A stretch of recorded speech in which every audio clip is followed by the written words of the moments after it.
There's a lot of pride on the line between these two athletes tonight. Two of the proudest athletes we have ever seen in WWE. Watch out!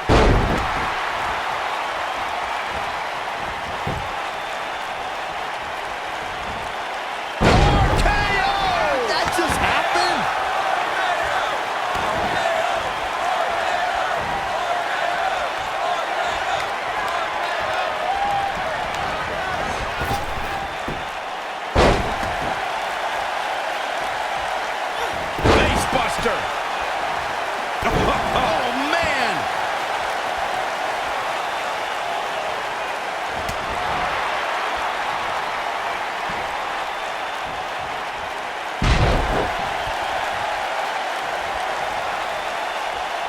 According to historians, the twisted metal that we see as part of steel cages today dates back 80 years.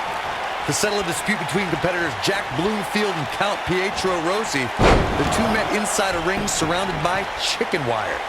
At first, these types of matches were referred to as fence matches. She has some reason to be concerned here. When she agreed to this match, she knew this wasn't going to be easy. Corey, you gave us an impressive history of the origins of the steel cage match. I'd like to point out to our viewers that from the 1960s through the mid-1980s, chain link fences were used to enclose the ring for WWE steel cage matches. A superstar could win by pinfall, submission, or by exiting the cage through the cage door or climbing over the top of the cage. We should also point out, Michael, that the way to win a steel cage match can vary by match depending on what was agreed to before contracts to compete in the match were signed. Talking about history, at WrestleMania 2, WWE unveiled the redesigned steel cage with solid steel blue bars before returning to chain link mesh in the late 1990s. Before 2017's Extreme Rules, there were just three She's looking at it. What impact. Here's her chance. Not a lot of superstars can pull off a move like that.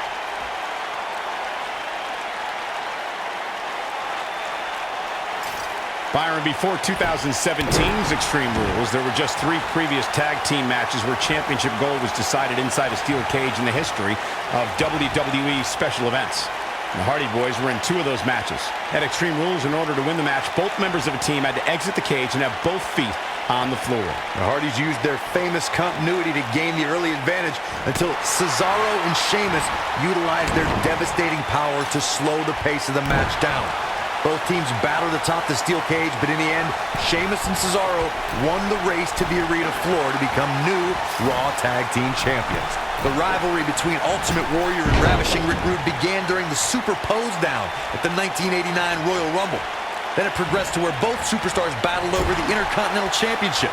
At SummerSlam 90, the rivals met inside a 15-foot-high steel cage for the WWE Championship. Victory could be achieved by pinfall or escape from the cage. Corey, the WWE Championship match between the Ultimate Warrior and Ravishing Rick Rude was the second half of the double main event at 1990 SummerSlam. The rivalry between the Warrior and the Ravishing One was so heated that no one knew what to expect once the two men were able to battle inside a steel cage. She might have it. Beautiful technique. I knew it was only a matter of time. Senton connects. Oh, it's over. This might be it. Oh, my. Nice. Shut it down. Look at her go. Bulldog. Incredible. The steel cage is a massive enclosure that stands 15 feet in height for almost 35. She shows signs of life. She's showing a lot more than that. I think she's trying to prove a point here. Oh, man, she's rolling now. We're looking at complete domination. She's countering nicely now. Yeah, a second ago, she was almost done. When she gets in attack mode, look out. To your point earlier, Byron, we've definitely seen some unbelievable attacks be launched from the top of the steel cage. And you mentioned the most iconic, the steel cage match for the Intercontinental Championship that saw Jimmy Superfly Snuka clash against bitter rival, the magnificent Morocco. There's no denying that Superfly set the bar. You look over the years to people like Jeff and Matt Hardy, Eddie Guerrero, Kurt Angle, and Chris Jericho.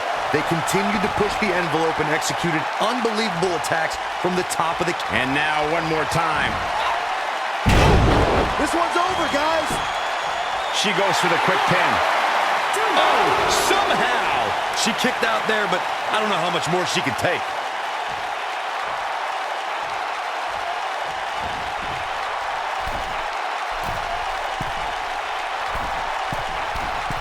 Look out!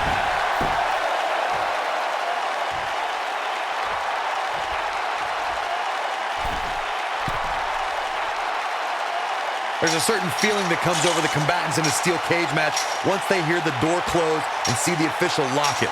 A superstar must know that their body is going to be thrown against the steel, that their face will most likely be raked across the cage, and that anything is legal in this environment.